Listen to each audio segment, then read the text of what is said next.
SHF Market, le site de référence de vente de jeunes chevaux et poneys de sport et d'élevage, vous présente l'émission Des jeux et débats.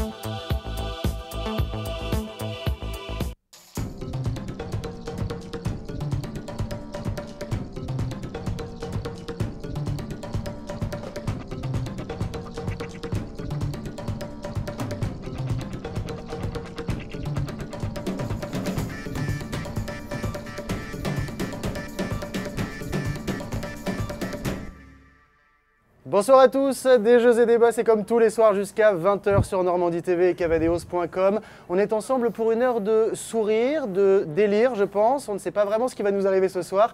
En tout cas, le plus beau des sourires, il est toujours avec moi, c'est celui d'Angèle. Bonsoir Angèle. Oui. Bonsoir Mehdi. Je crois qu'il va aller grandissant mon sourire. Oui, je crois que je vais prendre cher comme on dit. Alors, on va parler de saut d'obstacle bien sûr, avec la qualification de Patrice Delaveau. Très bonne nouvelle de cet après-midi pour la finale à 4 demain dans le stade d'Ornano. Mais avant, on va parler des héros d'hier, les héros de Voltige, avec nos trois premiers invités de la soirée. Oui, et tout d'abord, l'oiseau qui a enflammé le Zénith hier, le nouveau champion du monde en titre, Jacques Ferrari. Bonsoir Jacques. Bonsoir. Alors aujourd'hui, vous avez plané ou pas du tout? Aujourd'hui, c'était plutôt dur, fatigue à tenir parce qu'il y a eu une bonne soirée enflammée hier soir, on a bien fêté ça.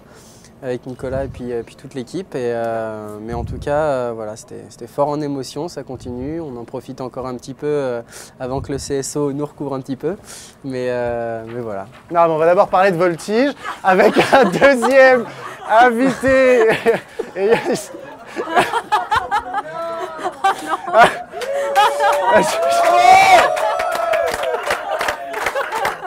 Un deuxième invité, d'autres invités à venir. Allez, vous allez les revoir dans quelques instants. Eux, ils vont revenir plus tard. C'était pas prévu, mais rien n'est prévu dans cette émission finalement. Jacques l'a dit, il a bien fêté ça avec Nico. Et Nico, c'est Nicolas Andréani, vice-champion du monde hier. Salut Nico. Salut Mehdi, ça va? Bien, ça va. J'ai un peu peur là, mais ça y est, c'est parti. Tout le monde rigole. La soirée a été si dure que ça, Nicolas? Non, ça n'a pas été dur, ça a été que du bonheur et puis on en profite pleinement aujourd'hui. Là, on était dans le village, on est hyper sollicité, c'est plutôt agréable. Voilà, c'est un vrai coup de projecteur sur la discipline, donc on essaye de tout mettre à mes cœurs dans cette communication qui nous est donnée. Et le troisième invité, c'est celui qui doit gérer tout ce beau monde. Ouais, celui qui va devoir nous aider, je sens, ce soir, parce qu'en fait, vous êtes rodés, vous avez l'habitude, donc va falloir. Malheureusement, oui. Oui. David Delaire, entraîneur des Bleus. Bonsoir. Comment vous faites pour gérer? Ça va, on les a gérés jusqu'à... Enfin moi, mon boulot s'est arrêté hier soir, hein, donc maintenant... Ah non, vous avez... Maintenant, c'est à nous de gérer.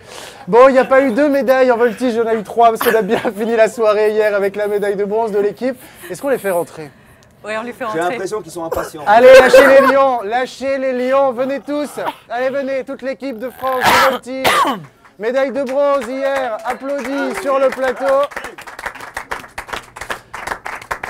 Clément Taillé, Robin, Nathalie, bonsoir, Christelle, Claire,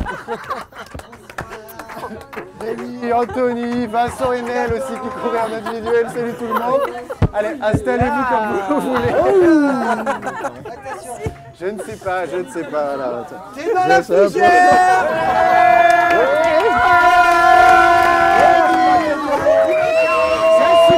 Ça suffit aujourd'hui.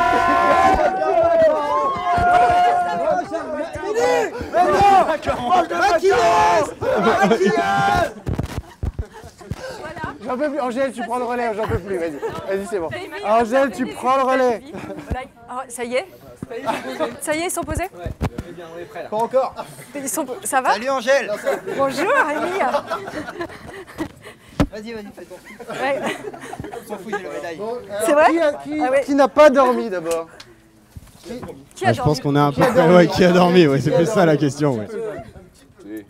Parce qu'on vous a quitté hier soir au Zénith, on vous a vu avec tous les voltigeurs, j'ai l'air complètement ridicule, mais c'est pas grave. Oui, mais tant pis, apportez-moi un mouchoir de toute façon. T'as pas mangé les macarons? Il y avait une... Toi, t'as oublié ton pantalon. Ouais, alors belle soirée hier soir avec toute la voltige. Peut-être que vous avez fait la plus belle soirée de toutes les disciplines. Oh, c'est mignon, comment tu me parles. Ah, merci. On est trop potes hein, quand même, arrête là, c'est bon, on a la médaille, lâche-toi. Lâche-toi, vas-y. Alors, il y a eu les 2 médailles en individuel, évidemment, on va y revenir, on va laisser l'équipe se calmer un petit peu. Mais ça suffit, toi, je t'ai vu, sale gamin. Et alors, cette médaille de bronze d'Evie, de l'équipe, c'était pour couronner la semaine ici. Vous êtes bien battus, vous étiez 4e avant le dernier libre. Est-ce qu'il y a eu de la pression ou est-ce qu'ils sont toujours comme ça, même avant les épreuves? Non, ils sont en général quand même, c'est une équipe qui est quand même très stable, ils nous l'ont prouvé tout au long de la saison. Et du coup, c'est vrai que la position n'était pas simple avant le dernier libre. On a eu un premier libre, enfin on a eu un premier tirage au sort en fait. Sur la première manche qui ne nous était pas très favorable. Numéro 1? Numéro 1, exactement, avec les équipes fortes qui partaient forcément derrière nous. On a avancé petit à petit sur la compétition, avec un premier libre qui sort un petit peu en deçà de ce qu'on souhaitait. Et ça va, Billy. Ouais. Et du coup, non, mes derniers libres très bien. D'ailleurs, on fait le deuxième libre à presque 8-9, 800 et quelque chose, qui est vraiment dans les meilleurs scores que l'équipe a produit cette année. Donc c'est une bonne chose. Honnêtement, quand l'équipe est sortie, on était un peu rassurés quant à notre chance de médaille, quoi. Et est-ce que cette médaille, justement, c'est vraiment le couronnement de l'année? Comment ça s'est passé la saison pour l'équipe? Parce que là, cette année, vous avez pris le parti d'avoir une... Merci, c'est très gentil, Clément. Tu adorable. Le problème, c'est que je suis un peu maquillé aussi. Est-ce que vous avez pris le parti cette année d'avoir une équipe qui vient du même club? C'est les Écuries de la Cigogne. Il y a 4 ans, c'était une vraie équipe de France avec des individualités d'un peu partout. C'est plus facile à gérer? Oui, c'est plus simple parce que le fonctionnement d'une équipe, c'est toujours difficile à organiser quand les gens sont loin. Il y a une proximité qui est nécessaire. On avait monté effectivement un projet pour Lexington en essayant de réunir les meilleurs athlètes. Il s'avère que suite au projet de Lexington, on a à peu près 80% du collectif qui s'est retrouvé sur les Écuries de la Cigogne. Ouais. Donc ça a quand même largement simplifié la donne. Et puis c'est vrai qu'on a un peu changé le fusil d'épaule. C'est plutôt la Fédé, le staff fédéral du moins qui s'est déplacé vers Vatriano, parce que de toute façon c'était vraiment... le cheval de l'équipe, donc. Le cheval de l'équipe qui est notre arme de guerre un peu. C'est vrai qu'on a la chance d'avoir un cheval fabuleux sur ce collectif. Et donc on a resitué, on a recentré l'équipe de France sur justement les Écuries de la Cigogne avec la présence de Vatriano, de Cédric, de Fabrice, voilà, pour les accompagner. Et Fabrice, là 3 médailles sur les Jeux mondiaux. La voltige n'est pas forcément la discipline qui est la plus en avant. D'habitude, là, vous devenez les superstars de la délégation française. Ouais, mais il ne faut pas que ça dure. Hein, parce que... Vous le vivez comment là? Mais on le vit bien, mais on est arrivé, tout le monde a commencé à nous dire oui, vous êtes les chances de médaille et tout ça. Nous, on s'est un petit peu extrait de cette pression-là. On savait que les garçons étaient prêts, que l'équipe était prête, et l'objectif, c'était surtout de bien travailler, de sorte à aller chercher ces médailles, quoi. Voilà. Mais on est ravis, c'est vrai que c'est une opportunité pour la discipline qui est fabuleuse, quoi. Mais est-ce que vous tous, vous aviez cette pression-là? Parce qu'on vous attendait tous, les voltigeurs, là. Les mecs évidemment, mais aussi l'équipe. Oui, je vous attendais, je t'ai prévenu quand même un minimum. Et puis je sais que quand vous arrivez, ça fait du lourd. Est-ce que vous l'avez ressenti, cette pression? Qui a un micro par ici? Personne, tant mieux. Clément. Moi j'ai un petit micro. Non, est-ce qu'on a ressenti cette pression? Oui, forcément, on en a entendu parler parce que forcément on a eu tous les médias qui sont venus nous voir avant, les mauvaises questions du genre alors vous n'avez pas trop la pression. Mais je pense que nous, au niveau de l'équipe, on est resté très humble. Je veux dire, on n'est pas monté en pression parce que de toute façon, si on commence à monter en pression, on fera pas notre travail. Non, là, avant notre dernier libre qui est sorti 2e meilleur libre du monde, un quart d'heure avant, on était en train d'écouter du zouk, en train de danser aux écuries, quoi. Ça veut dire il faut rester... Voilà, c'est ça. C'est qu'il faut rester vraiment très tranquille et faire ce qu'on sait faire. Ça veut dire rester naïf et envoyer ce qu'on sait faire, quoi. Qui est le plus sérieux? Christelle. Ouais. C'est la maman de l'équipe. D'accord, c'est vrai? C'est difficile à gérer? Attends, prends un micro. Justement, alors les filles... Vous en avez pas marre un peu d'avoir cette bande de garçons avec vous? Bah, en fait, ça fait du bien justement pour décompresser, pour relâcher un peu la pression. Après, c'est vrai que nous, on gère plus tout ce qui est horaire et un petit peu ce qui est matériel pour être sûr qu'on n'oublie rien. Surtout le petit Robin, là, il nous a fait 2 petites crasses sur la cérémonie d'ouverture où il oublie ses affaires, le dernier entraînement où il oublie ses affaires. Donc c'est vrai qu'on a quand même un petit peu surveillé derrière. Alors Robin, on oublie ses affaires. Bah, c'était pas fait exprès. T'as un peu une tête en l'air. Ça dépend des jours. Bon, comment tu les as vécus, toi, ces Jeux mondiaux, Robin? T'étais déjà à Lexington il y a 4 ans. On t'a vu, t'étais le plus jeune, là t'es encore le plus jeune athlète français. On te pose beaucoup de questions. Comment t'as vécu cette semaine? Oula. Oula, ça fait trop de questions d'un coup là déjà. Tu peux parler en allemand ou pas? Non. Mais est-ce que tu as été très sollicité? Est-ce qu'on t'a posé beaucoup de questions? Est-ce que tu as pu être un peu relax quand même? Oui, très relax et on m'a posé beaucoup de questions. D'accord, mais t'aimes ça? Oui, très. Bon, et avec nous, on a aussi les longeurs. Alors Marina n'est pas là, mais on a François qui est là. François, médaille d'or aussi, avec Jacques qui est à côté. C'était une vraie fête, ça a été une vraie préparation pendant plusieurs années. On a un autre voltigeur qui débarque. On est foutu. Comment ça s'est passé justement toute cette préparation? Merci. Comment s'est passée toute cette préparation avec Poivre pour le faire devenir aussi champion du monde? Ouais, c'est une préparation qui dure depuis 7 ans maintenant, de collaboration avec Jacques, avec tout un staff, avec Seb Langlois, le préparateur des chevaux, les vétérinaires, maréchaux et tout le travail en commun qui a été fait pour mettre Poivre de manière optimale pour ces jeux. Et je crois que le pari a été réussi. Voilà. C'est qu'on a tous très très bien travaillé. Et je tenais vraiment à remercier tous ceux qui nous ont aidés pour préparer Poivre pour cet événement. On dirait qu'il y a un peu, ou alors je me méprends parce que moi je vous connais moins bien, mais il y a 2 enfants sages dans le groupe ou ouais, non, pas non. du tout. Non, c'est en fait la vraie raison de pourquoi ils sont sages, c'est que c'est ceux qui ont le moins dormi cette nuit. C'est ça. Voilà, c'est que là ils sont en stand-by et vers 21h ça va se réveiller. Mais justement, vous, Nicolas, Jacques, vous êtes en individuel. Est-ce que vous avez besoin d'avoir des moments où vous vous retrouvez aussi un petit peu tout seul avec votre staff à vous, alors avec François et le cheval, avec Marina, ou est-ce que justement vous participez vraiment à cet esprit de groupe toute la semaine en championnat? Jacques. Pour ma part, c'est un peu particulier hein, parce que je suis assez difficile à gérer dans un collectif. Non pas que j'aime pas le collectif ou quoi que ce soit, mais j'ai du mal à rentrer dans un moule avec les besoins, le conformisme, le mode de fonctionner, avancer avec tout le monde. C'est un truc avec lequel je suis capable quand j'essaye de moi me mettre dans une position où je dois apporter quelque chose, où je dois pouvoir permettre d'avoir, on va dire d'une manière dans le coaching ou quelque chose comme ça. Mais après, quand je suis géré à l'intérieur, j'ai besoin de ma liberté pour me sentir bien, j'ai besoin de vivre ma vie de tous les jours parce que de rester dans une espèce de cortex, une étreinte comme ça me fait juste péter un boulon au bout d'un moment. Et donc du coup, voilà, ce qui a été fait au fur et à mesure des années et là où ça a été vraiment une opportunité pour moi de pouvoir en profiter pleinement et surtout, je pense, une ouverture d'esprit de tout le monde, d'avoir essayé de me comprendre, c'est le fait de me laisser un peu agir selon en me laissant libre tout simplement. Voilà, j'ai quand même quelques limites à respecter et des cadres à respecter aussi, mais voilà, vivre ma vie. Je viens à l'entraînement, je peux repartir après, je ne suis pas tout le temps obligé de rester avec tout le monde. Et un matin pendant les Jeux mondiaux, je suis allé monter mon cheval qui était pas loin. Enfin voilà, juste m'aérer l'esprit pour pas rester tout le temps dans cette espèce de volcan et pour pas sortir un petit peu en éruption au bout d'un moment, quoi. Et vous êtes très différents tous les deux, d'ailleurs on le voit dans vos programmes. Oui, la couleur des cheveux, c'est ça. Comment vous connectez? Je veux dire, comment ça fonctionne? Ça fonctionne plutôt pas mal avec Jacques. On se connaît maintenant depuis une paire d'années, depuis 2007 quand il est arrivé à Meaux, je crois, 2006.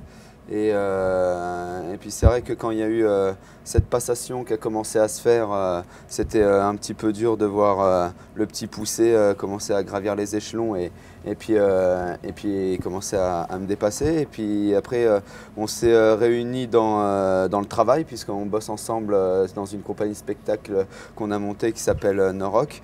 Et ça nous a permis de nous réunir, unir, de nous rapprocher.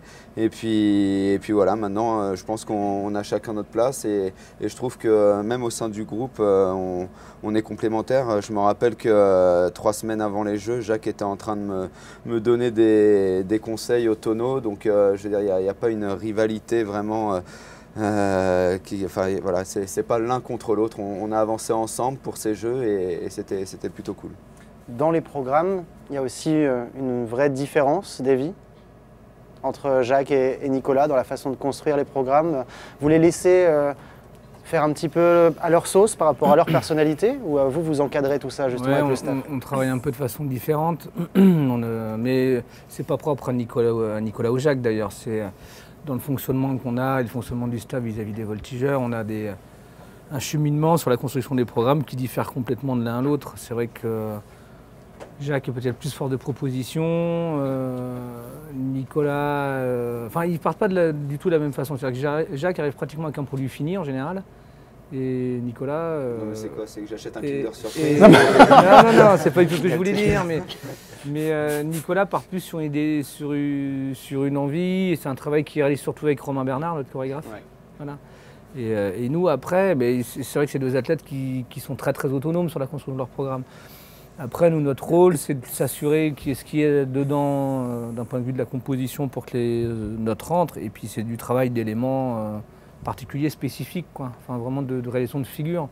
Mais le cheminement vraiment de la composition du programme et de la musique et de la chorégraphie, enfin, Romain en parlerait mieux que moi, je pense. Mais, je vais l'aider parce qu'il se perd un peu. Mais non, je pense que Jacques, c'est ce que j'ai déjà dit, hein. Jacques, pour moi, c'est un danseur sur un cheval. Et moi, j'ai plus l'impression d'être un acteur, un interprète. Voilà, je choisis un personnage et je vais essayer de l'interpréter. Et Jacques va essayer d'aller est très très pointilleux sur ce qu'il fait. Il y a une vraie interprétation de programme par rapport à un personnage, c'est Einstein. Jacques, c'est pas un personnage dans le programme libre en tout cas, c'est plus une thématique. Un univers. Voilà, c'est un univers. Disons que je suis parti à la base dans l'interprétation d'un personnage il y a quelques années en essayant de prendre un personnage qui existait déjà. Il y avait le Chapelier. Il y avait le Chapelier fou d'Alice au Pays des Merveilles sur lequel il y avait un univers construit avec l'univers de Tim Burton, avec une musique qui était bien pour me porter. Et après, au-delà de cet univers, je commençais vite encore une fois, à m'ennuyer un petit peu dans les normes, dans les cadres, et j'avais envie d'y mettre un peu mon grain de sel, ma façon de voir les choses, et d'y inscrire ma personnalité tout simplement.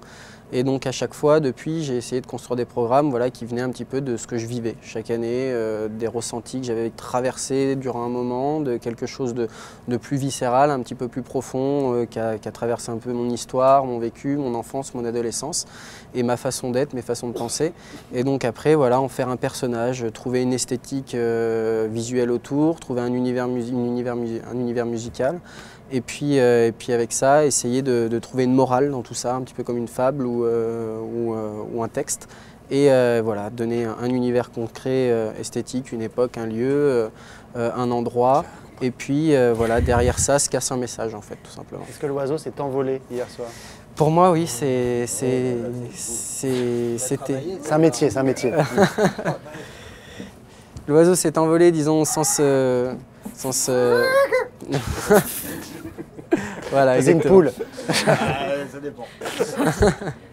Non, effectivement, pour moi, ça a été vraiment ça a été dur, ça a été comme mathématique. C'est-à-dire que pour moi, c'était une hybridation. C'est-à-dire que tout au long de cette saison, c'était un programme que j'ai travaillé avec Romain, que j'ai travaillé aussi seul, que j'ai travaillé avec des amis autour de moi. Et avec une construction personnelle, il y avait un produit au départ à la Coupe du Monde que j'avais proposé avec une musique qui était complètement sèche, un peu à blanc, et sur lequel j'ai essayé de rajouter des éléments, des pièces. Mon costume s'est aussi affûté au fur et à mesure, et ma façon de voir les choses et la façon d'évoluer dans mon programme aussi.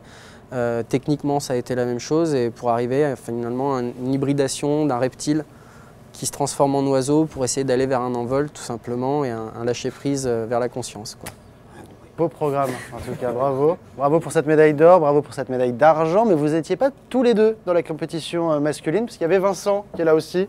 Vincent Henel, on va lui passer le micro aussi, parce que Vincent, premier Jeux mondiaux, porté aussi par Jacques et Nicolas. Comment ça s'est passé justement pour toi cette expérience? Au début, c'était un petit peu stressant, un petit peu dur. Puis au fur et à mesure de la compétition, j'ai réussi à me libérer, à me relâcher, notamment sur les programmes libres qui sont d'habitude pas mon fort. Et là, finalement, j'ai réussi à envoyer du bousin, quoi. Alors justement, on t'a vu hier, justement, voilà, relève-toi un tout petit peu. On t'a vu hier terminer sur le deuxième libre. T'as explosé de joie. Est-ce que tu t'attendais à ça ou pas? Étant donné le technique que j'ai fait avant-hier, je me disais que le libre pouvait être vraiment bien. Et en fait, il n'a pas été vraiment bien, il a été juste génial. Donc je m'y attendais vraiment. Ouais. Bon. Et alors toi, tu es longé par Fabrice, qui est juste de l'autre côté. On va lui passer le micro à Fabrice. Fabrice, longeur donc de Vincent, mais aussi de l'équipe. Donc médaille de bronze avec peut-être l'un des meilleurs chevaux du monde, qui est toujours très très bien noté, c'est Vatriano. Comment est-ce que d'abord vous avez conçu le programme de l'équipe? Parce que là aussi, c'est quoi? C'est le deuxième meilleur libre hier soir, après l'Allemagne. Alors, répondre comment on a conçu le programme libre, je ne peux pas trop y répondre moi parce que c'est pas moi qui le conçois. C'est Cédric? C'est Cédric, ouais, l'entraîneur. C'est lui qui devrait être là pour répondre à ça. Il peut venir, je suis plus Cédric. Côté, oui, j'ai un métier, donc je suis là pour longer, je monte un peu à cheval. Mais tout ce qui est travail des voltigeurs, c'est Cédric. Alors je donne des coups de main, on en parle le soir, on en discute, je donne mes idées aussi, mais c'est plus son travail à lui. Quand on est au centre justement de cette piste, de ce zénith, avec un cheval qui peut être un petit peu bouillonnant, on l'a vu le jour des imposés, comment on gère ça? Parce qu'il y a 4 minutes de galop à tenir et 1, 2 ou 3 voltigeurs dessus. On a plein de tocs entre nous, Vatriano et moi, voilà. On a plein de codes, tous les deux, on se connaît par cœur. Il y a une très grande complicité entre nous. Voilà, je ne révélerai pas mes tocs et mes codes, mes tocs et mes codes, mais voilà, il y a plein de choses comme ça. Il a un sucre à l'arrêt, il a plein de choses comme ça, je le rassure. Il n'y a que moi qui le prends avant de rentrer en piste. Les autres n'ont pas le droit d'y toucher? Non. D'accord. Et c'est ça depuis le début et ça fonctionne très bien comme ça. Bah oui, la preuve, médaille de bronze hier soir aux Jeux mondiaux. Cédric, merci de nous rejoindre. Alors, juste quelques mots sur ce programme justement d'équipe qu'on a vu évoluer de mieux en mieux dans ce championnat, avec un super libre à la fin. Comment vous l'avez construit ce programme? Alors, c'est des voltigeurs qu'on a depuis des années. Et avant tout, c'est leur programme avec leur capacité, leur volonté de faire. Donc on a pris le meilleur de chacun. Et ils ont proposé, moi j'ai arbitré, voilà. Et on Parce que j'imagine que parfois ça va un peu loin, non? On connaît les défauts et les qualités de chacun. Et voilà, et le but du jeu, c'est de prendre le meilleur de chacun et pour mettre tout bout à bout afin de monter le programme qui leur correspond et qui correspond aussi au jugement. Alors, la voltige n'est pas un sport où il y a beaucoup de prize money, comme on dit. On n'est pas dans le saut d'obstacle ou ce genre de choses. Vous avez tous des activités à côté. Qu'est-ce qui va se passer pour vous justement dans les jours à venir? Déjà, est-ce que tout le monde repart sur de nouvelles échéances? Qu'est-ce qu'il y a? On va pointer un Pôle emploi. Et voilà, ça sera très bien. Si vous ne l'entendez pas, ils ont dit qu'ils allaient postuler à Pôle emploi. Qui déjà va rempiler pour 4 prochaines années? Est-ce qu'on le sait déjà ou pas? Davy, est-ce qu'on pense à ça? Clément? Vincent? Après, c'est qui a envie de moi, c'est ça un peu? C'est difficile à gérer ça aussi, justement. À chaud comme ça, de toute façon, tout le monde a travaillé très très dur pour ces Jeux équestres mondiaux. Je crois que la logique maintenant, ça va être de prendre un peu de vacances pour tout le monde, moi y compris, bien évidemment. Ouais, je pense que vous en avez bien besoin. Et oui, ils sont fatigants un peu, c'est ça par moment. Non, mais plus sérieusement, je crois qu'il faut digérer un peu ces médailles, réfléchir un peu à l'avenir et voir un peu quelles seront les solutions les opportunes, puis surtout les plus opportunes, mais surtout voir leurs envies à eux, quoi. C'est surtout ça qui va primer, nous orienter un peu sur la suite à venir, quoi. Nicolas, Jacques, pour vous, est-ce que vous avez déjà des envies pour la suite ou est-ce que pour vous c'est terminé? Nicolas, je savais que quand c'était vraiment l'objectif. Est-ce qu'on arrête après? Est-ce qu'on continue? Je vais quand même faire la Coupe du Monde parce que la Coupe du Monde c'est vraiment une partie de plaisir, c'est de libre. Donc moi c'est vraiment mon dada, si je puis dire. En plus, il y a déjà 2 victoires en finale Coupe du Monde, je crois. J'ai les 2 dernières victoires, 2013-2014. Si je peux en rajouter une 3e, ce sera plutôt sympa au tableau de chasse. En plus, ils vont nous rajouter 20 secondes cette année. Au lieu d'une minute, ce sera 1 minute 20. Donc ça va nous permettre de nous exprimer encore un peu plus. Donc voilà, pourquoi pas créer un dernier libre pour cette Coupe du Monde. Un nouveau alors. Ouais. Jacques, est-ce qu'il y aura Coupe du Monde ou pas?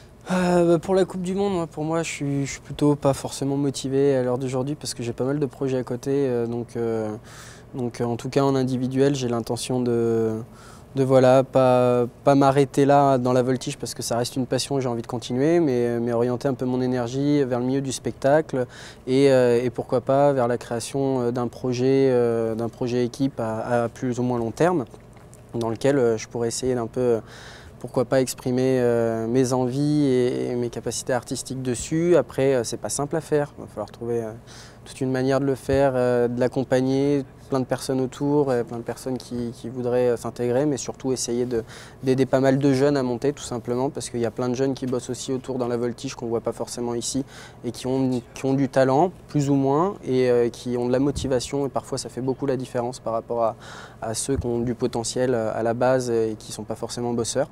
Et donc du coup, voilà, essayer de donner un petit peu une seconde chance à ceux qu'on oublie et surtout essayer de créer quelque chose dans lequel je vais pouvoir m'investir et réorienter mon énergie sur quelque chose de nouveau. Voilà. Ces 3 médailles, c'est forcément une très belle vitrine pour la discipline. Est-ce que ça va amener du monde? On sait que les champions amènent du monde en général dans le sport. Est-ce que c'est le cas en voltige? Est-ce que la voltige commence à grandir un peu dans les centres équestres, d'après vous? On a peu de moyens d'évaluation. La licence à la fédération, elle est unique. Il n'y a pas de ciblage par discipline. On travaille sur des statistiques, mais qui ne valent que l'importance qu'on veut bien leur apporter. À mon sens, il y a un signe encourageant, c'est l'évolution du nombre d'engagés sur les championnats, que ce soit l'Open de France ou sur les championnats de France. On sort depuis 7-8 ans sur une croissance entre 8 et 14-15% suivant les années. Ce qui est quand même une bonne chose et je crois qu'on est la seule discipline à maintenir une évolution dans le nombre d'engagés. Donc on espère effectivement que ce championnat en France, que ces Jeux mondiaux en France, créeront des vocations et des envies. Après, il faudra aussi que les clubs soient en mesure d'accueillir cette demande éventuelle supplémentaire, quoi. Bon, en tout cas, merci beaucoup de nous avoir fait vivre une belle semaine, de nous avoir ramené 3 médailles. Bravo à tous. Je crois qu'on va devoir vous libérer parce que vous avez d'autres obligations médiatiques avec nos confrères. J'espère que vous allez les macaronner aussi. Il n'y a pas de raison. C'est l'heure du défi, hein, Mehdi. Ah oui, avant de partir, j'ai un défi à vous lancer. Certains sont au courant. Vous êtes là demain. Il y a la cérémonie de clôture, donc vous allez rester demain. Vous savez qu'au village, il y a des taureaux mécaniques. C'est vous contre nous. Ça marche? Ça marche? Ok, ça marche. Parfait. Demain, vous aurez les images, taureaux mécaniques, les voltigeurs contre l'équipe de la rédaction, ça va envoyer du lourd. Aujourd'hui, arrête. Bon allez, merci beaucoup à tout le monde. Nicolas, les longeurs sont là, mais il manque Marina, à qui on fait un gros coucou parce qu'elle aussi elle a beaucoup d'expérience dans ces Jeux mondiaux, multimédaillée Marina déjà, donc vous lui ferez une grosse bise de notre part. De notre fédération. Voilà, grosse bise à Marina, grosse bise à vous tous, merci beaucoup. On va vous libérer et nous on va parler, avant de parler du saut d'obstacle évidemment. Mélie, stop, elle avait des questions et j'ai vu. Mais elle a dit que tu prenais la main tout le temps. Mélie, sérieux, tu fais ton boulot. C'est fini, ça y est, vous devez partir. On va parler d'attelage maintenant, puisque l'attelage ça continue, il y avait le marathon aujourd'hui. Boyd Excel est en tête, il avait déjà gagné il y a 4 ans. Marina l'a rencontré juste après son marathon, on l'écoute.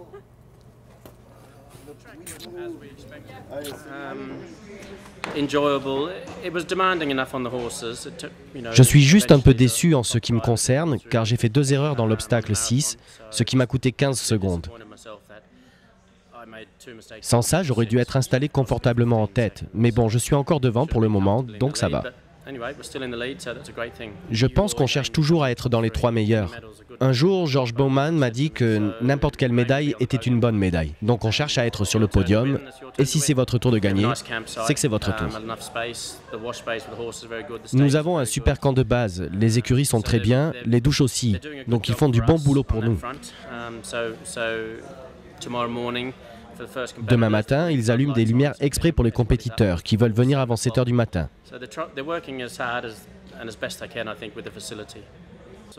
Côté spectateur, j'ai entendu murmurer qu'il n'y avait pas assez de toilettes sur le marathon. et qu'il y aurait pu avoir des stands de restauration sur la piste. Je crois que les gens auraient apprécié. Mais néanmoins, ils sont arrivés à 8 h, alors que cela commençait à 10 h. Ce sont donc des spectateurs très passionnés, et on a senti qu'ils avaient pris du plaisir toute la journée. C'était une sensation extraordinaire. Alors, en attelage, après le dressage et le marathon, la France est 7e par équipe. Benjamin Ayot est le meilleur Français. Vous pouvez d'ailleurs retrouver toutes les interviews des Français sur cavadeos.com. Mais nous parlons maintenant du saut d'obstacle, de la super nouvelle de ce soir, Patrice Delaveau dans la tournante. Et pour cela, nous accueillons l'entraîneur des Bleus, Philippe Garda. Bonsoir Philippe. Bonsoir. Vous avez respiré pendant les 2 manches d'aujourd'hui? Non, je respire pas beaucoup en général pendant les parcours de mes cavaliers. Donc aujourd'hui peut-être c'était un peu plus intense, mais bon, j'ai toujours du mal de vivre ces parcours. Et quelqu'un qui n'a pas beaucoup respiré non plus, en tout cas qui est passé par énormément d'émotions aujourd'hui, c'est la propriétaire d'Orient Express HDC, mais aussi de Rêveur de Hurtebise HDC, le cheval de Kevin Stott, Emmanuel Perrompette, bonsoir. Bonsoir. Emmanuel, on vous a vu, d'habitude vous ne regardez pas trop les parcours, mais là, vous étiez devant la piste. D'habitude, je les regarde, mais cachés. Mais de loin, oui, vous êtes derrière. Voilà, très cachés, mais je les regarde toujours. Mais cette fois-ci, notre sélectionneur et moi avons un point commun, c'est que nous sommes un petit peu superstitieux. Et donc, nous avions décidé de conjurer le sort. Et avec Sophie Dubourg, elle m'a dit, bah, maintenant, on va conjurer le sort, tu vas aller dans le Kiss and Cry et ça va peut-être nous porter bonheur. Alors, malheureusement, si c'est vrai, je n'ai pas l'intention d'y aller à chaque fois, il faut que vous le sachiez. Et enfin, pour nous parler des selles français qui ont mis le pays à l'honneur dans cette deuxième manche, Éric Fournier, le docteur S élevage, chroniqueur de l'Éperon. Bonsoir Éric. Oui, bonsoir Angèle. Vous avez suivi tout ça aujourd'hui, j'imagine? Ah, on a suivi tous les chevaux, oui, on a suivi notamment Orient Express, bien sûr, le fleuron de l'élevage selle français, en Normandie, né au Mollet-Litry, à côté de chez Hopgun-Louveau, champion du monde. C'était super. Bon, en tout cas, avant qu'on revienne sur cette journée, je vous propose qu'on écoute le héros du jour, Patrice Delaveau. Solène Lavenu et Elodie Mas le rencontraient juste après son parcours et donc sa qualification pour la finale tournante de demain. Écoutez. En tête ou pas en tête, le principal c'était de rentrer dans la tournante. Donc je suis déjà fou de joie déjà de pouvoir rentrer dans cette tournante. Ça va être une épreuve fantastique demain. Il y a vraiment les trois, ça fait partie des 3 meilleurs cavaliers au monde. Ces 3-là sont tout le temps dans le top 10. Il y a des super chevaux aussi, donc je pense que ça va être un spectacle fantastique. Je viens juste de descendre de cheval, on a été beaucoup accaparés par vous la presse. Donc pour l'instant, je profite un peu de ce bon moment et puis j'ai encore toute une soirée et toute une matinée pour réfléchir à ça. On va voir avec Philippe, l'entraîneur Philippe Garda, et puis on va étudier ça tranquillement. Il y a beaucoup de monde dans les Français qui ont déjà fait des finales, qui vont pouvoir me tuyauter aussi un petit peu. En tout cas, déjà les premiers conseils que j'ai reçus, c'est repose-toi, repose-toi, repose-toi. Alors, va-t-il se reposer? On va avoir la réponse. On rigole aussi en plateau. Alors, les 3 autres cavaliers de cette finale tournante, demain à partir de 15 h, ce sera Bizzy Madden, qui elle était déjà 2e à Aix-la-Chapelle en 2006, Rolf Goran Bengtsson, le Suédois, et Jeroen Dubbeldam. Il y a pas vraiment de surprise, parfois on a une surprise. Là, ce sont 4 cavaliers chevronnés, habitués des championnats, habitués des grands rendez-vous, et Patrice le disait, comme lui d'ailleurs, très souvent dans le top 10. Oui, tout à fait. On savait au départ en venant ici qu'il y avait une 12aine de cavaliers qui étaient susceptibles de rentrer dans le Final Four, et ça justement c'est tombé sur 4 cavaliers qui sont vraiment dans cette dizaine de cavaliers qui étaient susceptibles de participer. Et puis c'est bien pour le sport, ce sont 4 grands champions et ça promet quand même une finale qui sera, je pense, passionnante demain. C'était un rêve de gosse, c'est ce que Patrice nous a dit sur le plateau, c'est ce qu'il nous avait dit même avant le début de ces championnats. Emmanuel, est-ce que vous en parliez avec lui? Est-ce que lui vous en avez parlé aussi? On en parle depuis 4 ans, bien sûr. On en rêve depuis 4 ans. Patrice est vraiment un garçon qui méritait de participer à cette finale, comme beaucoup de champions aujourd'hui. Mais lui particulièrement, dans sa carrière, oui, il mérite d'avoir cette chance-là. On a, ces 3 dernières années, pas toujours eu de la chance. Enfin, en tout cas, de la chance, si, la chance, on l'a parce qu'on vit tous ensemble et on a un sélectionneur formidable. Donc, on a cette chance-là. Mais la chance ne nous a pas toujours souri dans les championnats et les finales. Bah, aujourd'hui, il a cette chance-là et ça nous rend très heureux. Oui, il la mérite. Ça ne vous fait pas peur de prêter votre cheval là demain, de le voir monter par d'autres? Je ne peux pas tout vous dire, mais honnêtement, je vais rejoindre ce que vient de dire Philippe. J'avais hâte de savoir qui allaient être les 3 cavaliers. Et aujourd'hui, non, je ne suis pas inquiète. Non. pas inquiète.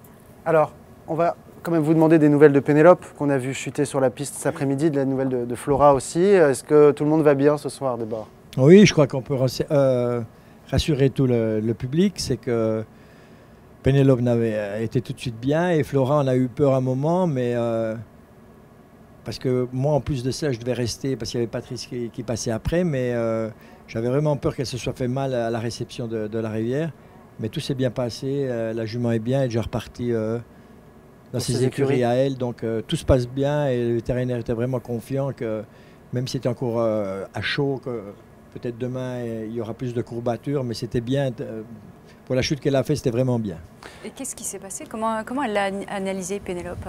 On n'en a encore pas parlé parce que moi j'étais dans le feu d'action, j'avais Patrice qui montait après, mais bon, Flora saute assez bien les rivières, elle saute assez haut surtout, puis c'est un avantage pour les rivières, mais aujourd'hui malheureusement, c'est un petit peu chauffé à la bord de la rivière, elle s'est trop rapprochée de la rivière et la dernière foulée était un petit peu trop courte, ce qui a fait qu'elle est tellement respectueuse, elle est montée beaucoup trop haut et elle n'a pas couvert la rivière.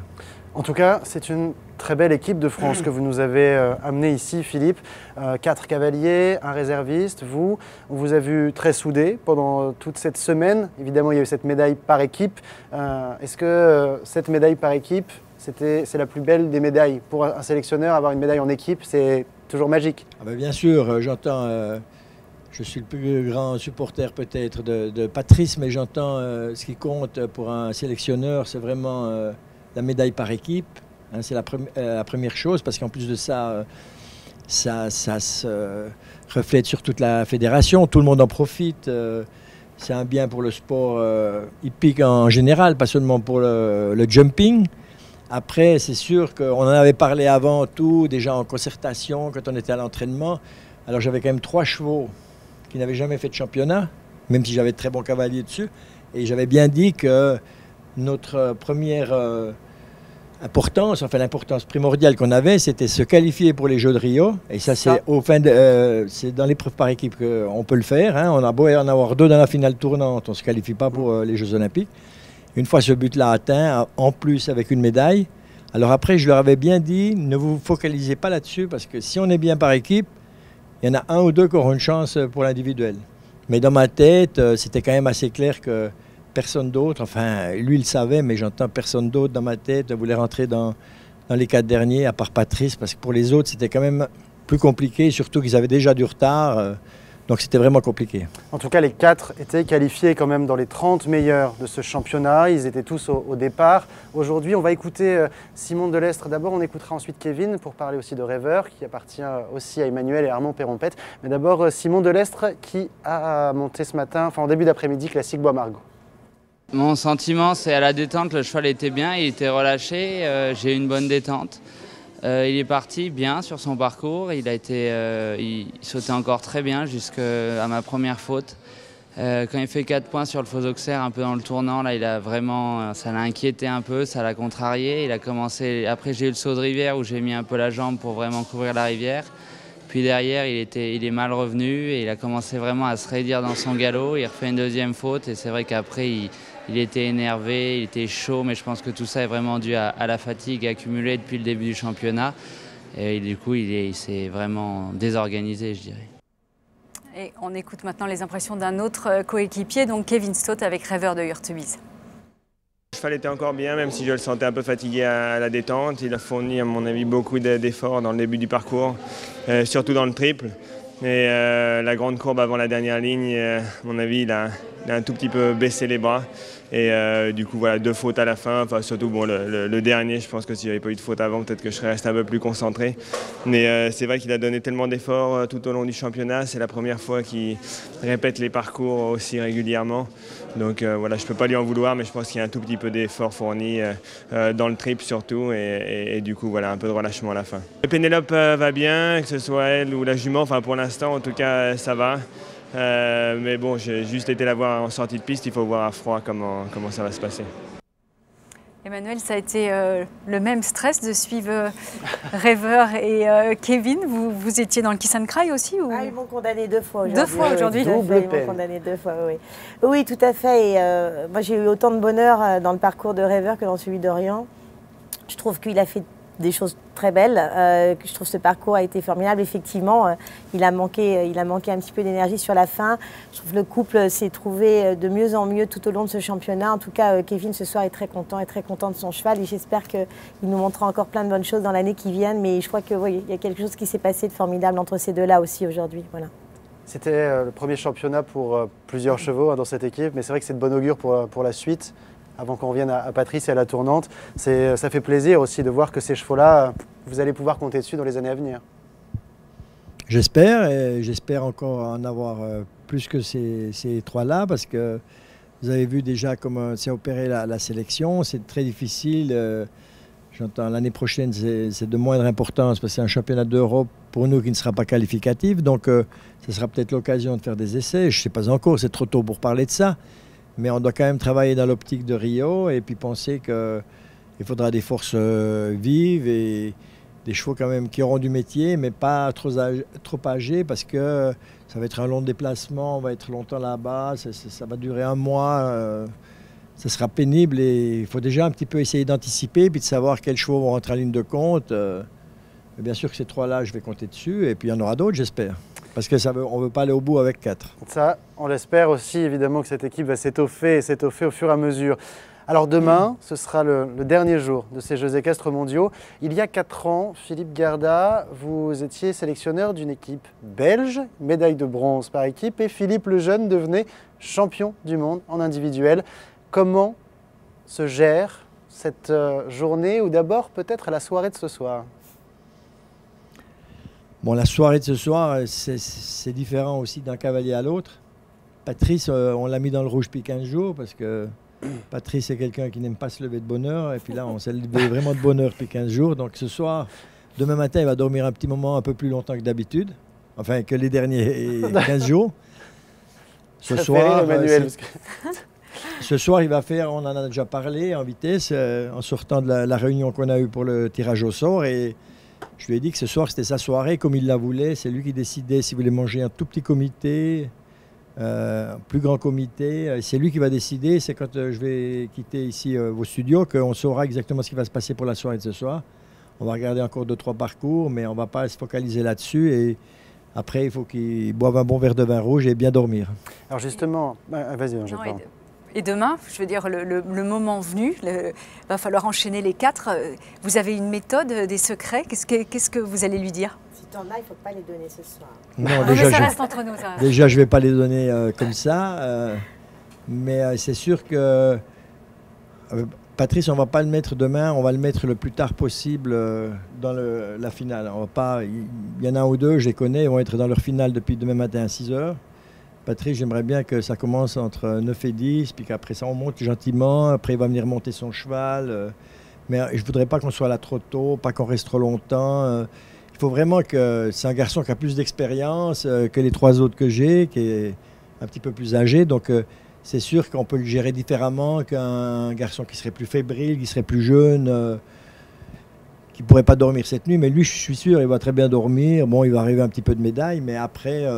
Après, ce qui va se passer entre nous, c'est quelque chose, c'est assez spécial. On ne peut pas tellement en parler parce que c'est pas que je ne veux pas donner de secret, mais c'est un petit peu au feeling parce que déjà, il doit se faire plaisir et surtout, c'est ce que j'ai essayé de faire aujourd'hui, surtout pour la deuxième manche. Il doit évacuer absolument cette pression du public parce que cette pression du public dans notre sport, elle même peut quand être il y a bonne du ou public mauvaise. et tout, ça donne des ailes, tout. Mais ici, c'est alors, je trouve ça extraordinaire. Moi, j'ai la chair de poule chaque fois que je rentre dans le stade, mais c'est quand même difficile à gérer parce que même Orient, qui est un cheval qui est tellement solide, tellement guerrier, là, les premiers jours, il rentre en piste, j'avais l'impression qu'il devenait plus petit. Donc, on doit faire attention de bien gérer ça. C'est pas un cheval comme Cortez ou comme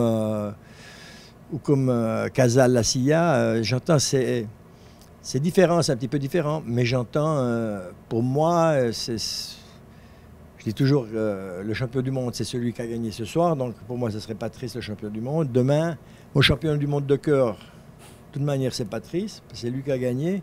Maintenant, demain, c'est un show. C'est un show et on va consacrer un pilote. On ne va pas consacrer une paire. Et pour moi, le championnat du monde, c'est le meilleur tout au long de la semaine qui doit être champion du monde. Alors, je pense que ce sera comme ça dans 4 ans. Il y aura peut-être une tournante avec 4 chevaux qui seront prêtés, qui n'auront rien à voir avec les chevaux Ça, je pourrais le concevoir, que ce soit un spectacle le demain spectacle pour le de public. fin de championnat, alors plutôt. Voilà. Ouais, ce serait le show, mais pas de la compétition. C'est pas parce que Patrice est en tête, il aurait pu être 3e, mais j'entends le cheval qui a gagné les qualificatifs, demain peut se retrouver médaille en chocolat. Donc ça, c'est quelque chose que... C'est ma hantise parce qu'il ne mérite pas ça. Après, l'or, l'argent ou le bronze, on va le prendre. Mais pas la médaille en chocolat. Non, allez-y. Je m'excuse. Pardon. Pas la médaille en chocolat, mais je la souhaite à aucun des 4. Mais quand on encore s'est moins tellement à Patrice. battu pour arriver là, ce serait dur de repartir bredouille. Parce qu'on l'a vu sur une première manche, c'était pas tout à fait serein. Oui. Évidemment, c'est 4 super pilotes demain, mais vous pensez que ça peut être compliqué pour certains d'entre eux, Orient? Ça sera compliqué pour les 4. Vous n'allez pas vraiment le voir, mais ce sera compliqué pour les 4. Mais il faut dire une chose, c'est que ce que vous dites est assez juste, c'est que la première manche de Patrice était un petit peu à l'image de la deuxième manche de Pénélope dans la courbe, c'est-à-dire elle était un peu saccadée, parce qu'il suffit qu'on ait un obstacle dans le début du parcours qui ne se passe pas comme on veut, puis après on fait une foulée de plus, une foulée de moins, le public se met à crier, après la rivière il a sauté un peu haut, le public a crié, donc il a remis une foulée derrière. Ce sont des petites choses, des petits paramètres qui peuvent avoir une influence, mais ce qu'on a fait avec Patrice avant la deuxième manche, on a parlé et tout, puis j'ai dit maintenant, la deuxième manche, on doit la monter plus dans le rythme, enfin plus comme une épreuve que tu as l'habitude de courir, un barema, mais pas vouloir absolument, parce que quand on veut forcer les choses, surtout à ce niveau-là, puis qu'on est obligé de rester sans faute, c'est souvent là qu'arrive l'erreur. Alors, j'ai envie de vous montrer un reportage qu'on a passé cette semaine, mais qu'on a beaucoup aimé. Emmanuel Perrompette, est-ce que vous connaissez le naisseur d'Orient Express, Patrice Bourreau? Oui, bien sûr. Alors, on a une de nos journalistes, Marie Naï, qui est allée le voir, parce que lui ne vient pas du tout au stade. Il ne peut pas venir. Je veux dire, je l'ai eu au téléphone. Alors justement, il attend les coups de téléphone. Je pense qu'on revoit ce reportage, on en reparlera juste après, et on reparlera d'élevage aussi évidemment. Regardez, c'était son jour J, et ça le sera certainement encore demain, celui de Patrice Bourreau.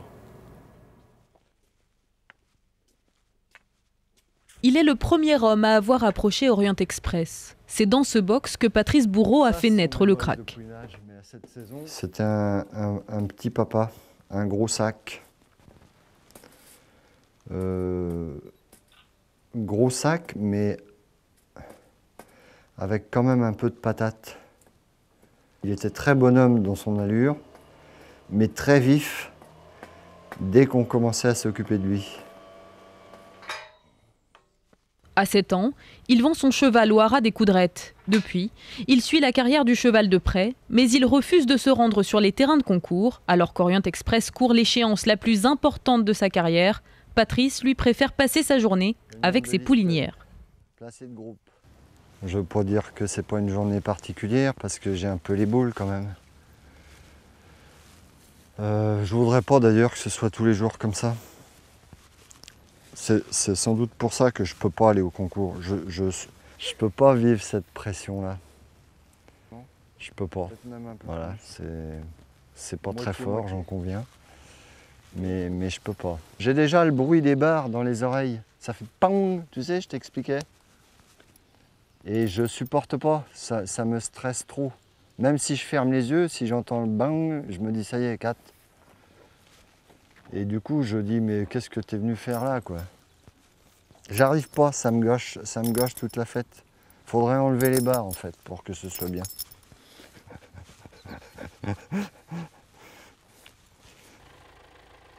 Incapable de tenir en place, l'éleveur fuit les micros et les projecteurs, une façon pour lui de maîtriser son stress et d'éviter de trop réfléchir à l'importance de l'événement. C'est une journée comme les autres. Si elle est un peu différente, c'est parce que vous êtes là, quoi. Et que forcément, ça me rappelle que je joue 35 ans de boulot, quoi. Parce qu'en fait, si d'aventure ça se passait bien, j'aurais mis 35 ans à boucler la boucle. Les seules nouvelles de la journée, c'est par téléphone que Patrice Bourreau les recevra. Et même s'il ne veut pas admettre qu'il attend les appels de ses proches, son téléphone ne le quittera pas de l'après-midi. Et donc vous l'avez appelé, Emmanuel. À quel moment vous l'avez appelé et comment il a réagi? Tout de suite. Tout de suite. Alors au départ, je pense qu'il n'a pas décroché au premier appel. Il n'a pas décroché au deuxième parce que je pense qu'il pleurait devant sa télé. Et donc il a décroché au troisième appel. Et il était très ému, il était très heureux. Et voilà. Vous lui avez dit quoi?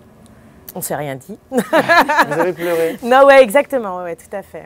Ouais. Il était très très heureux et il m'a dit, écoute, je lui dis simplement, fais-moi plaisir, rentre chez toi, allume ta télé et profite de la rediffusion et tu vas être très heureux. Et puis j'y vais tout de suite, voilà. C'est un personnage, vous Je l'aime voyez beaucoup. souvent, vous Ouais, appelez souvent. Personne ne peut dire qu'il voit souvent Patrice, mais c'est un homme formidable. Ça paraît idiot de dire ça comme ça fait un peu convenu, mais ce n'est pas le cas. Il est vraiment exceptionnel. C'est un grand monsieur. Ouais, ouais. Je l'aime beaucoup. Voilà. On s'aime beaucoup tous, voilà. Par contre, tu te moques toujours de mes expressions, lui aussi parle. Non, mais je ne vais pas dire devant tout le monde. Si tu dis ça, tu me tends une perche pour dire que je tiens le lexique des expressions de Philippe, que je diffuserai peut-être un jour. Oui, mais vous nous avez dit autre chose d'ailleurs tout à l'heure, parce qu'il paraît que vous avez des gris-gris. Alors, je ne sais pas lequel des deux en a le plus, là, visiblement. Non, là, ce soir, c'est moi. Oh là. Mais Philippe, c'est plus compliqué. Oui, c'est plus compliqué parce que c'est déjà moi, j'en ai, oui, je suis superstitieux, j'ai pas peur de le dire, je l'étais déjà pendant ma carrière de cavalier, vis-à-vis de mon fils, enfin j'y ai toujours été, mais là je le suis encore plus quand on est dans les championnats et tout, mais j'ai même mes cavaliers parce qu'ils savent que je suis comme ça, donc ils attachent une importance à ce que j'ai mal aux pieds depuis 3 jours et je dois mettre les mêmes souliers, donc je peux presque plus marcher avec ces souliers, mais on m'oblige de mettre ces souliers, donc je les mets. Donc demain vous les mettrez encore? Maintenant, je ne les ai pas, je les ai tout de suite enlevés, mais demain, je vais les remettre, oui. Et vous, Emmanuel, vos gris-gris, c'est quoi? Je crois qu'il y a un foulard autour du cou. Celui-là, il ne s'enlève pas pour l'instant. Je ne vous le déplierai pas parce que vous auriez honte de moi. En tout cas, il est bleu, blanc, rouge. Non, j'ai des gris-gris. Ouais, souvent, j'ai des petites choses que je mets sur un concours. Si ça se passe mal, je le jette. Oui, c'est vrai, je suis un peu très superstitieuse. Oui, pas forcément, mais les choses qui ont porté bonheur, je les remets le lendemain, ça c'est sûr. Mais je sais que vous... Pardon. Je reviens juste sur ces chaussures qui font mal aux pieds.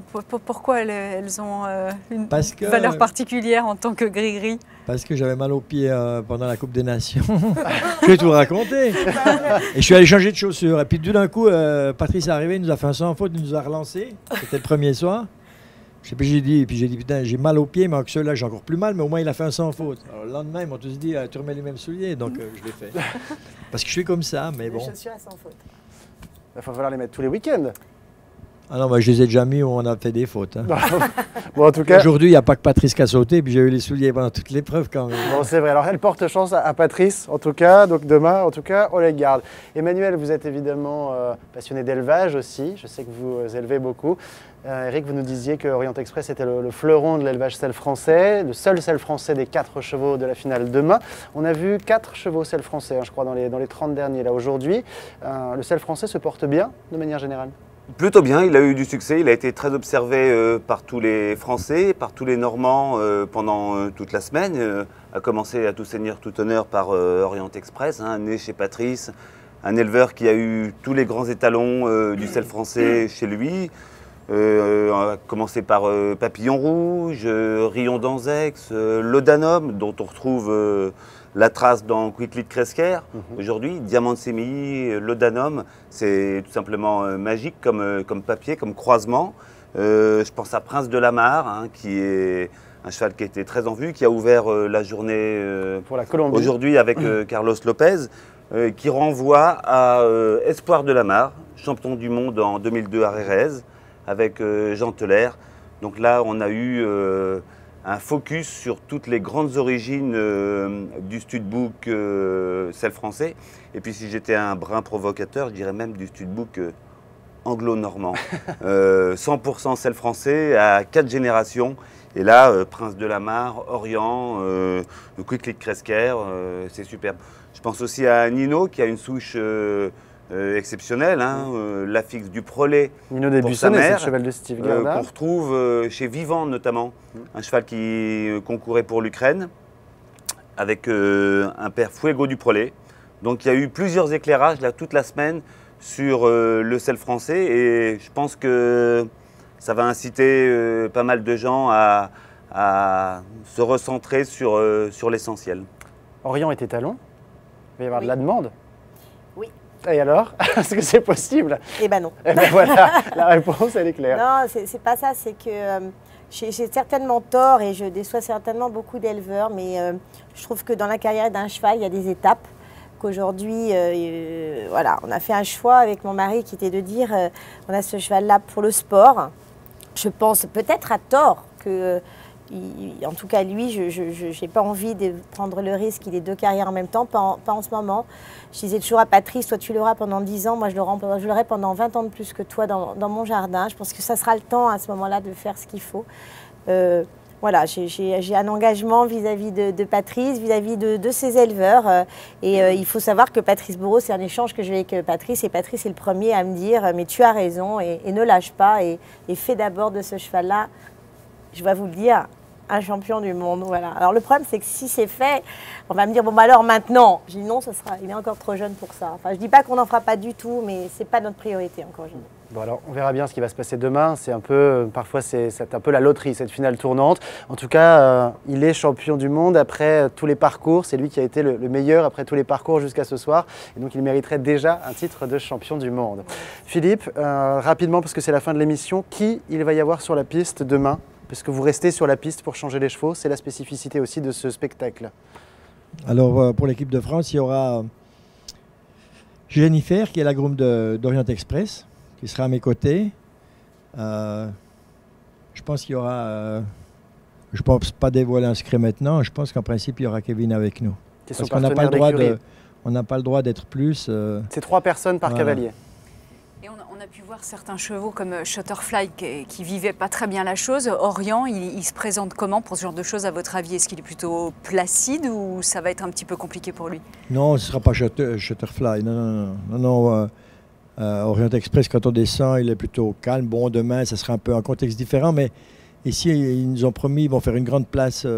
La place sera assez grande, ça ne sera pas trop serré. Par exemple, je me rappelle Lexington, c'est un grand stade, mais la place était toute petite. Il y avait une jument, un étalon, donc ils étaient énervés et tout, mais là, on n'a pas de jument, donc j'espère que ça va bien se passer. Enfin, la meilleure des manières possibles, mais je pense que ça va bien se passer. Il n'y a pas de raison. On y croit en tout cas et on croit à une autre médaille pour la France.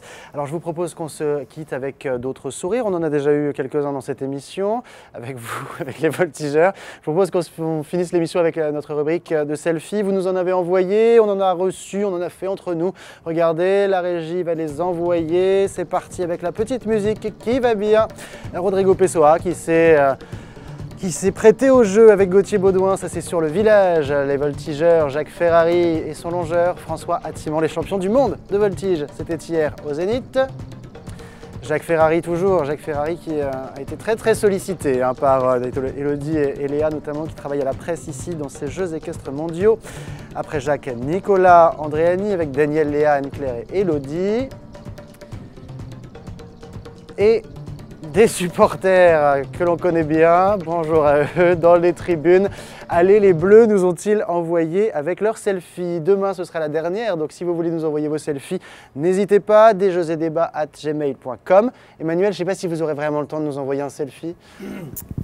Ça dépendra. Bon, on verra, on ne vous en voudra pas si c'est le cas. Eric, merci beaucoup pour cette petite analyse. On va vous retrouver évidemment dans les pages de l'Éperon très prochainement avec tout ça, on en est sûr. Emmanuel, dormez bien.